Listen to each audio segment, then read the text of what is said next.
Pyramid হল পৃথিবীর অন্যতম প্রাচীন ও বিস্ময়কর স্থাপত্যের নিদর্শন, যা মানব সভ্যতার দক্ষতা ও সৃজনশীলতার সাক্ষী।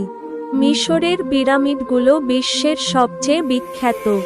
এগুলো সাধারণত ফারাওদের সমাধি হিসেবে নির্মিত হয়েছিল। আসুন জেনে নেওয়া যাক পিরামিডের নির্মাণ ইতিহাস এবং এর অভ্যন্তরে কি রয়েছে।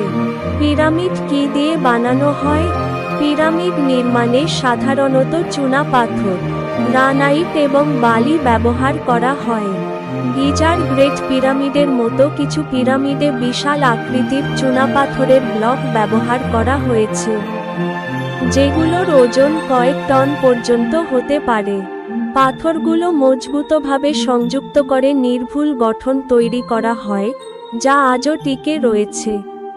পিরামিডের ভিতরে কি থাকে? পিরামিডের অভ্যন্তরে ফারাওদের সমাধি, মূল্যবান সম্পদ এবং ধর্মীয় প্রতীক রাখা হতো। ফারাওদের মৃত্যুর পর তাদের মরদেহ সংরক্ষণ করা মমি হিসেবে পিরামিডে রাখা হতো।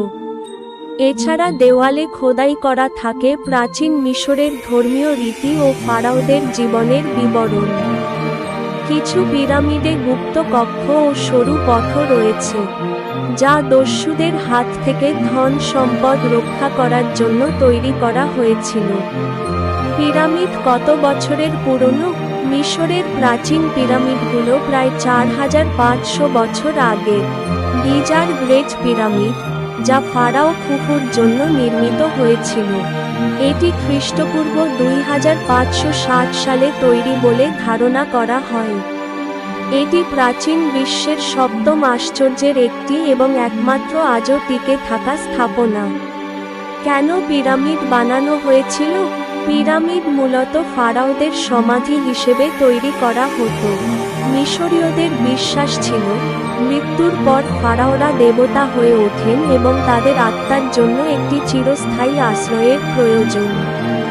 এছাড়া এটি ফারাওদের শক্তি, সম্পদ ও ঐশ্বর্যের প্রতীক হিসেবেও ব্যবহৃত হতো। উপসংহার: পিরামিড শুধু একটি স্থাপনা নয়, এটি প্রাচীন মিশরের সাংস্কৃতিক ঐতিহ্য ও আধ্যাত্মিক বিশ্বাসের পরিচায়ক। এর নির্মাণশৈলী ও স্থায়িত্ব আমাদের বিস্মিত করে এবং মানব ইতিহাসে এটি এক অনন্য স্থান দখল করে আছে। পিরামিডের রহস্য আজও গবেষকদের আকর্ষণ করে চলেছে।